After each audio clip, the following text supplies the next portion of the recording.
নমস্কার বন্ধুরা, আশা করি আপনারা সবাই ভালো আছেন। আমিও ভালো আছি। আজ ঘুম থেকে উঠেই চলে এলাম ছাদেতে, কারণ ছাদে আজ খুব সুন্দর হাওয়া দিচ্ছে আর পরিবেশটাও খুব সুন্দর লাগছে।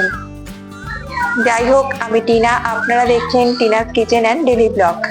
চলুন এবার দেখে নিন আমাদের বাড়ির পাশের পরিবেশটা ঠিক কেমন।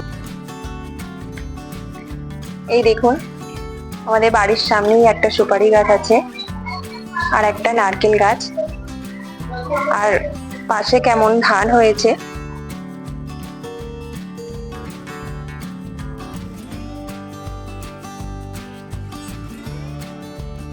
আর রাতে কিছু রান্না বাকি আছে। বিকেলে খাওয়ার জন্য, সন্ধ্যাবেলা মুড়ি খাওয়ার জন্য বেগুনি তৈরি করব বাড়িতে। এখন এই বিকাল হয়েছে, এখন 4:30 বাজে, তো একটু পরে করলেও হবে। তাই ভাবলাম আপনাদের সঙ্গে একটু গল্প করি, কথা বলি, সময়টা কাটাই। তাই চলে এলাম আপনাদের সাথে সময় কাটানোর জন্য। আপনারাও কমেন্ট করে জানাবেন বিকালবেলা আপনারা কি করছেন, কিভাবে সময় কাটাচ্ছেন। চলুন রান্নাঘরে চলে এলাম সন্ধ্যাবেলার টিফিন বানানোর জন্য। আজ বেগুনি তৈরি করব, আপনাদেরকেও দেখাবো ঠিক আমি কিভাবে বেগুনি তৈরি করছি। বেগুন দিয়ে তৈরি করলে সেটাকে বেগুনি বলে, কিন্তু কুমড়ো দিয়ে করলে মনে হয় এটাকে কুমড়োনি বলে। আপনারা কি বলেন ঠিক এটাকে আপনারা কমেন্ট করে জানাবেন। কুমড়োনি বানানোর জন্য আমি কুমড়োগুলোকে কেটে নিয়েছি পাতলা পাতলা করে। এবার আমি একটা বাটিতে বেসন নিচ্ছি।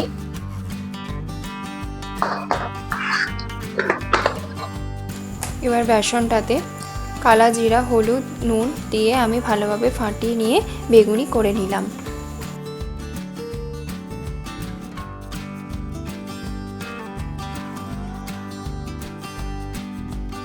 আজ বেরিয়ে বললাম চাপাডাঙ্গা ব্রহ্মঠাকুর দেখতে, তাই একটু রেডি হয়ে পড়লাম। চলুন দেখতে থাকুন, আপনারাও দেখবেন ব্রহ্মঠাকুর কেমন দেখতে আর মেলাটা কেমন হচ্ছে। এই বছরই প্রথম যাচ্ছি, প্রত্যেক বছরই হয় কিন্তু প্রত্যেক বছর যেতে যাওয়া সম্ভব হয়ে ওঠে না। চলুন দেখি।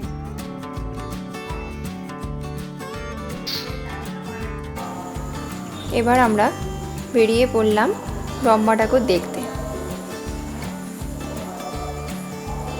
দেখুন, আমাদের কিন্তু আগে থেকে কোনো প্ল্যান ছিল না যে আমরা ব্রহ্মা ঠাকুর দেখতে যাব। হঠাৎ করে মনে হলো চলো তাহলে ঘুরে আসি একটু, আর সময়টাও কাটানো হবে। এই নদীটা পার হয়ে গেলে একটু তাড়াতাড়ি হয়, তাই এই দিক দিয়েই যাচ্ছি। এটা হলো দামোদর নদী। দামোদর নদীর ওপরেই বাঁশের পোলটা। এই বাঁশের পোলটা দেখুন ভেঙে আসছে, ওই জন্য কোনো গাড়ি নিয়ে গেলে তার উপর দিয়ে না চেপে যাওয়াটাই ভালো। আর এখানকার ছেলেমেয়েরা এর ওপর দিয়ে এমন ছুটছে যেন মনে হচ্ছে এদের খুব সহজ রাস্তা, কিন্তু আমাদেরকে এটা পারাপার হতে কিন্তু খুবই ভয় লাগে।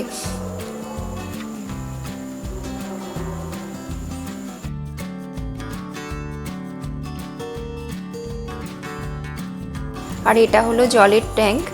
এই ট্যাঙ্কটা কিন্তু এখনও চালু হয়নি, তবে জল দেবে বলে বলেছে, খুব তাড়াতাড়ি দেবে। চলে এলাম ব্রহ্মা ঠাকুরের সামনে। দেখুন সামনেই কত লাইট আলোর কায়দা করেছে।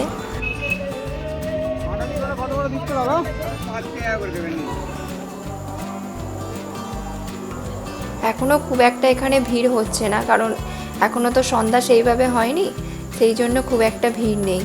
তবে সন্ধ্যার পর এখানে শুনেছি নাকি খুবই ভিড় হয়। দেখুন ব্রহ্মা ঠাকুর কেমন দেখতে,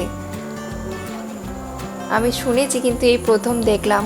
ভাবলাম মেলায় এলে জিলিপি না কিনলে কি হয়, তাই জন্য জিলিপি কিনে নিলাম।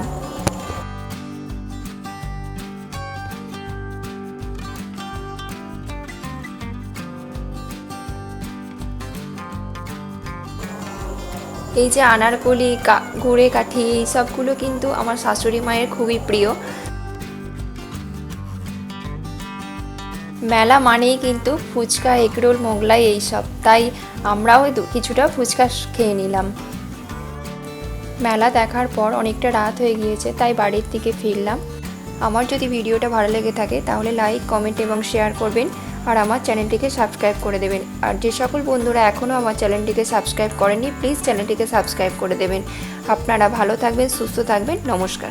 আপনাদের সঙ্গে দেখা হচ্ছে আবার পরের ভিডিওতে।